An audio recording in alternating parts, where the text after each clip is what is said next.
Salut les amis, on va essayer de faire encore une vidéo intelligente, on va essayer. On va parler d'Yann Moix avec du recul un petit peu. Alors déjà, gars, je vais être très très très pédagogique. Je n'aime pas, c'est là que je regarde, c'est je n'aime pas Yann Moix. Je ne l'aime pas parce que il me fait penser, parce que je me suis posé la question, parce qu'il me fait penser à tous ces opportunistes que j'ai vus, qui tueraient père et mère pour exister. Je n'aime pas ce type.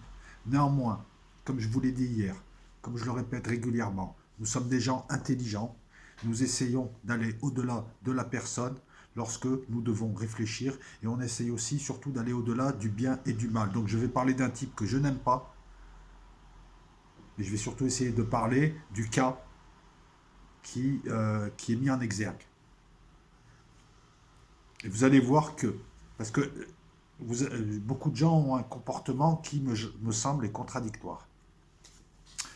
Yann Moix est connu à la télé, bon déjà pour être un Rastignac, quelqu'un qui serait prêt à tout pour monter, qui a calculé, il n'est pas le seul, qui a calculé, qui a vu un petit peu quelles étaient les forces en présence, ce qu'il fallait dire ou ne pas dire, même si je pense qu'il y a une certaine sincérité dans sa démarche philo-sémitique. Voilà. On va revenir à un truc. Lorsque moi je dis que beaucoup de philosémites sont des antisémites cachés, je trouve que c'est un peu con aussi. Voilà. Voilà. En plus, je me rappelle d'Arsenio qui me posait la question quand tu t'enflammais. J'ai trouvé ça très insultant de ta part. D'accord, Arsenio, parce que peut-être que toi t'es feuge. Enfin, tu l'es, je le sais. Mais t'as pas le monopole de. D'accord, voilà. Ça aussi, c'est un lieu commun. D'accord. Bref. Depuis un certain temps, donc, ce type crache sur sa famille, à tort ou à raison. Il dit qu'il a été battu, il raconte tout un tas de choses. On l'accuse d'enjoliver, on l'accuse même d'avoir repris ce qu'il a fait à son frère et de l'avoir présenté comme si c'était lui qui l'avait subi. Il faut savoir, lorsque vous enquêtez un petit peu, que sa famille est d'extrême droite. Il le dit lui, mais je le savais déjà, et son frère aussi. C'est-à-dire, ce sont des gens qui les Arabes à la mer, les Noirs c'est ci, patati patata, il faut le savoir. Donc déjà, il s'est extrait de ça.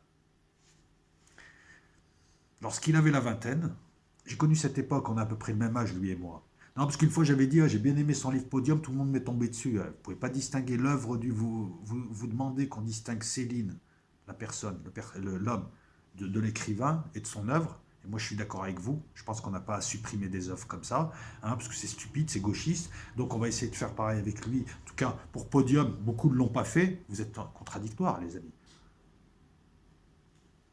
C'est un type qui a 20 ans, 20, 25 ans, 26 ans, je ne sais pas combien, enfin, à 20 ans, il a fait des dessins de merde, que ce soit des Éthiopiens, que ce soit des trucs Shoah machin, ou Chouchou Yaya, ou je sais pas quoi là, enfin bon, des dessins gerbants. Gerbants pour nous aujourd'hui, gerbants pour beaucoup d'entre nous aujourd'hui, dans le climat dans lequel on vit, où on a tous été plus ou moins formatés. À l'époque, la parole était beaucoup plus libre, ça se lâchait, et ça se lâchait surtout. D'ailleurs, ces dessins montrent qu'il ne s'était pas acharné spécialement sur les juifs, mais il parlait des Éthiopiens, il parlait des handicapés. Pour ceux qui n'ont pas connu Choron, pour ceux qui n'ont pas connu les années 70 et les années 80, où on se lâchait vraiment. Pour ceux qui n'ont pas connu le Charlie Hebdo d'avant. Et écoutez, allez voir les vieux Charlie Hebdo, allez voir ce qu'ils mettaient sur la gueule des juifs et des catholiques. Les catholiques en ont pris mais plein la tête. D'ailleurs, même jusque dans les années 90, j'achetais Charlie Hebdo, je trouvais quand même que c'était abusé, quoi. C'était abusé, ça me gênait, quoi. Je trouvais que c'était de l'acharnement stupide. Bref, et c'était une liberté d'expression totale. À l'époque, il était jeune. Qui n'a pas écrit, qui n'a pas dit des conneries jeunes. Est-ce que vous trouvez normal d'être jugé 20, 30 ans après sur des trucs que vous avez fait jeune?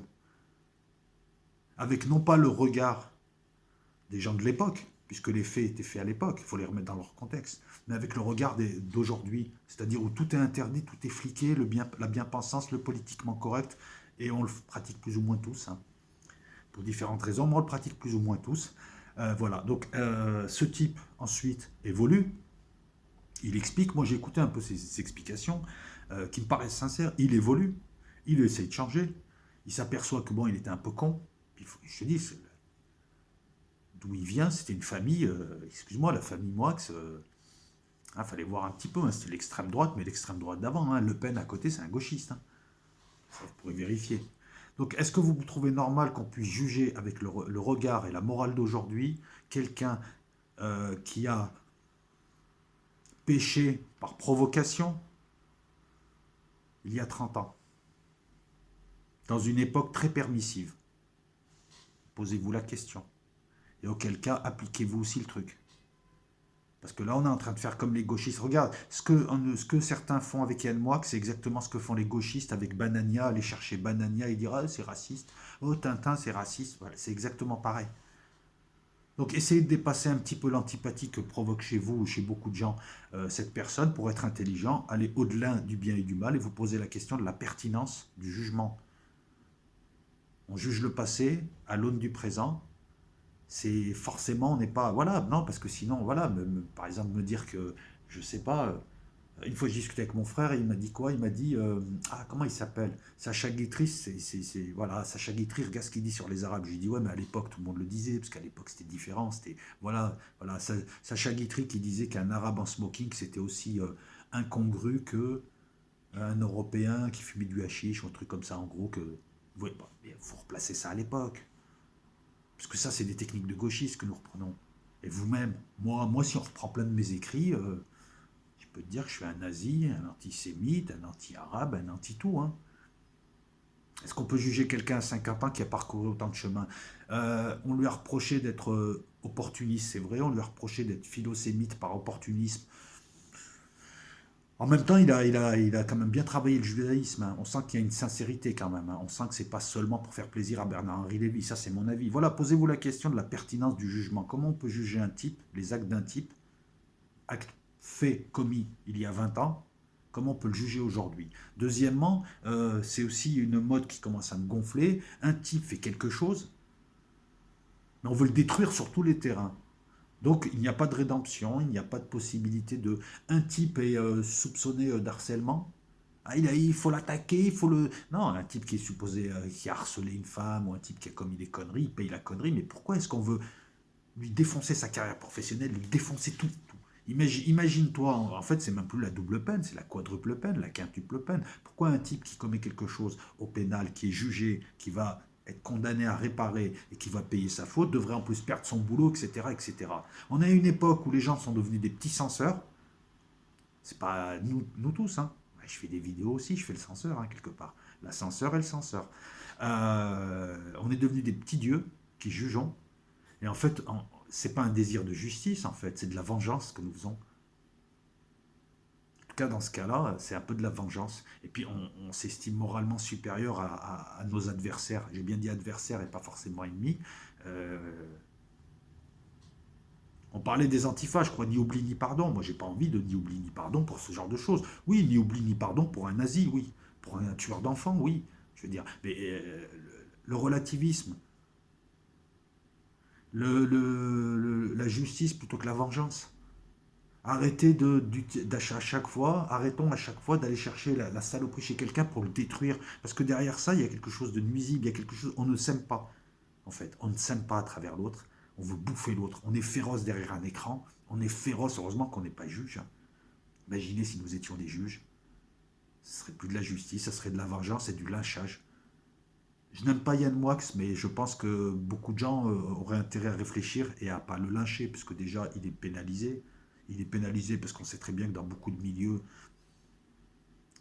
il est cramé maintenant à vie. Bernard-Henri Lévy a été désavoué par beaucoup de gens qui lui ont dit non, non, ce type, on n'en veut plus, on ne veut plus en entendre parler. Il paye ses dessins. Mais à l'époque, à l'époque, ils montraient leur nibar. Allez voir un peu Choron, merci, les émissions comme Merci Bernard, Colin Rochaud. Ça se lâchait dans les années 70-80. La parole était beaucoup plus libre.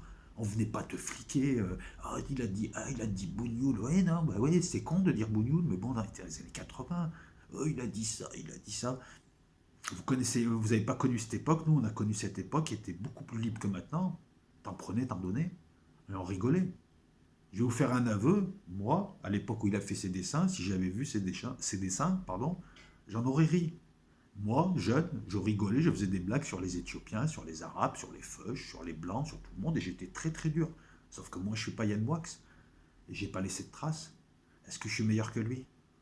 est-ce que toi, je vais aller voir s'il y a 30 ans, t'as pas dit un truc? Tu vas me dire, mais t'es con, j'étais jeune, on disait des conneries, on n'avait pas l'impression, euh, on ne mesurait pas la portée de ce que nous disions, c'était juste des paroles, c'est de la déconne, c'était de la chambre, on a tué personne, c'est exactement ça.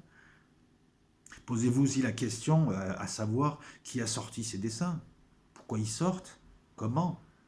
Ces dessins viennent quand même d'une famille d'extrême droite où le père disait qu'il faut mettre tous les Arabes dans un bateau. Ah ouais, c'est le père Moix qui disait les Arabes, les Noirs, il faut tous les mettre dans un bateau et couler le bateau. Dans les années, excuse-moi, mais dans les années 70-80, faire des blagues sur des feuilles dans les camps de concentration, on en faisait tous.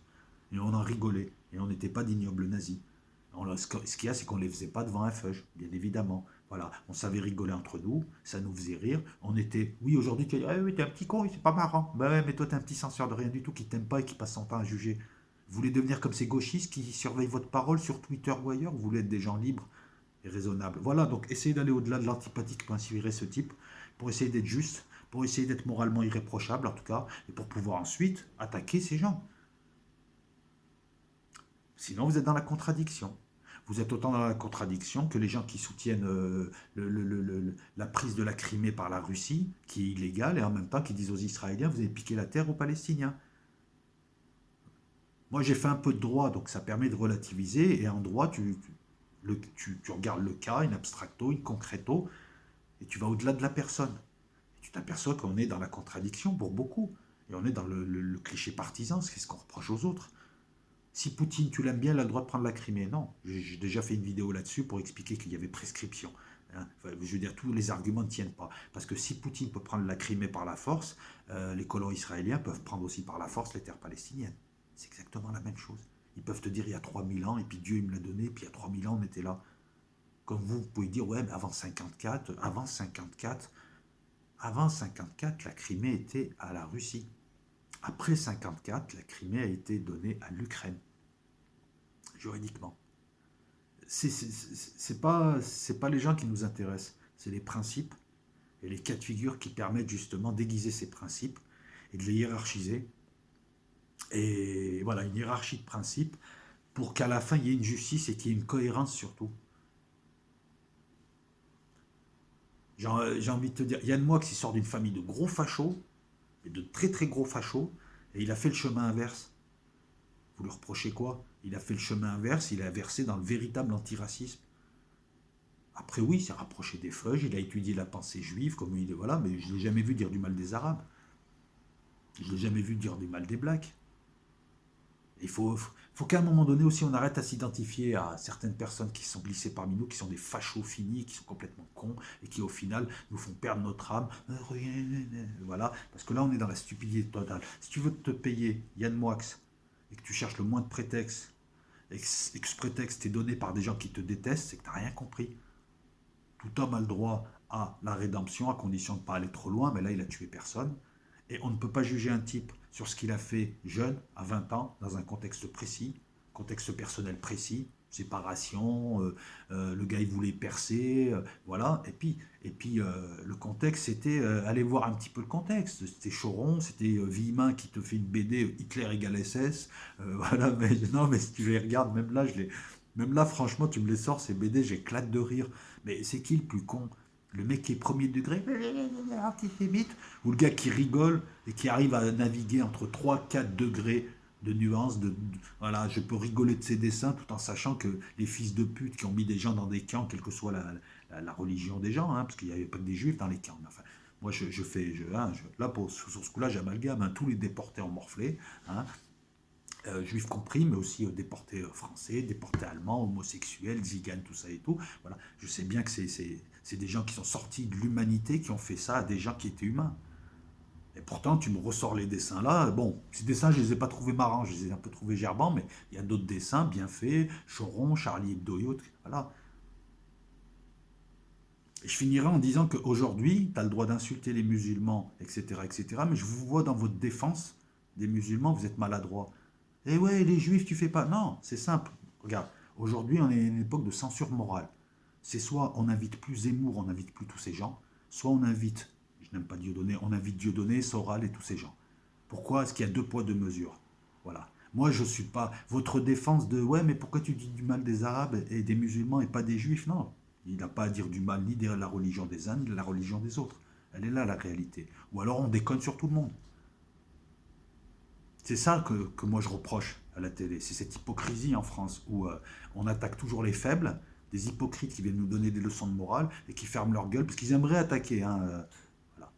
J'espère que ma vidéo sera comprise et qu'elle ne sera pas encore mal interprétée par quelques